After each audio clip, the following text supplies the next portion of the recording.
नमस्कार सगळ्यांना, रेखाच रेसिपीमध्ये आपल्या सगळ्यांचं खूप खूप स्वागत आहे। आज मी इथे बनवणार आहे श्रीखंड।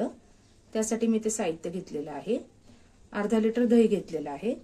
हे घरी लावलेलं दही आहे। त्याच्यानंतर जे आहे 4 वेलची घेतलेली आहे।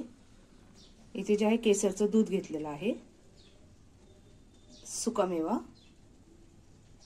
आणि 1 बाउल जे साखर घेतलेली आहे। सर्वप्रथम आपण जे हे दही जे आहे एका कपड्यामध्ये काढून घेऊया। दही बघू शकता तुम्ही किती छान झालेलं आहे ते।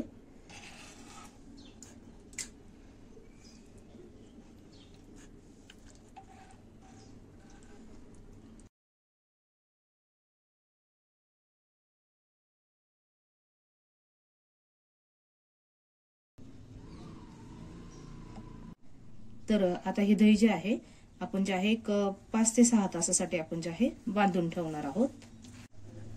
याच्यामधलं जे आहे सगळं पाणी जे आहे निथळू द्यायचं। याला आपण जे आहे घट्ट अशी गाठ बांधून ठेवणार आहोत।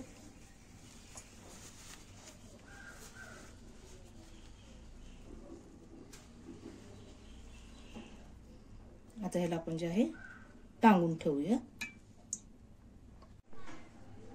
तर 5 ते 6 तासानंतर आपलं जे दही आहे ते किती छान झालेलं आपण बघू शकता।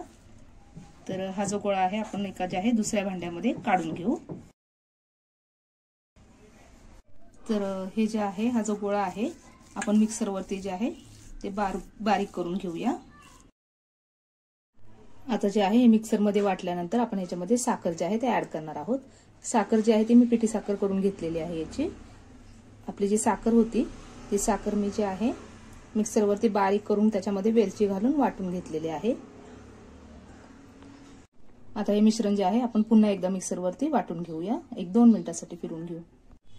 तर बघू शकता किती परफेक्ट असं जे आहे श्रीखंड जे आहे तयार झालेलं आहे। आता याच्यामध्ये आपण जे आहे ते केसरचं दूध थोडं ऍड करून घेऊ आणि पुन्हा एकदा मिक्सर वरती फिरवून घेऊया। तर हे आपलं जे आहे झालं श्रीखंड तयार। आपण जे आहे एका भांड्यामध्ये काढून घेऊया। बघू शकता याच्या अजिबात गुठळ्या वगैरे जे आहे गुठळ्या वगैरे बिलकुल नाहीये, एकदम स्मूथ असं झालेलं आहे।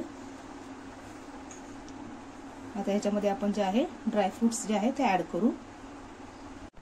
तर हे ड्रायफ्रूट जे आहे ते मी इथे कट करून घेतलेले आहे। याचे जे आहे पातळ जे आहे स्लाइस केलेले आहेत आपण बघू शकता। आता आपण जे आहे मिक्स करून घेऊ।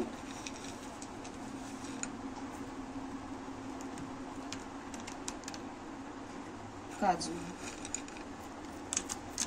बदाम, पिस्ते,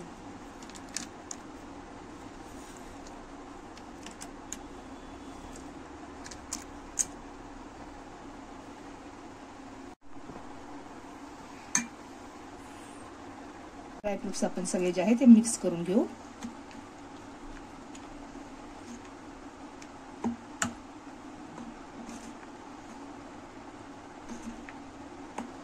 आणि आता ह्याला जे आहे आपण सर्व करू। तर हे झालं आपलं जे आहे श्रीखंड तयार। आपल्याला जे आहे माझी आजची रेसिपी कशी वाटली नक्की कमेंट करून सांगा। व्हिडिओ आवडला लाईक करा, शेअर करा, चॅनल माझा सबस्क्राइब करा प्लीज।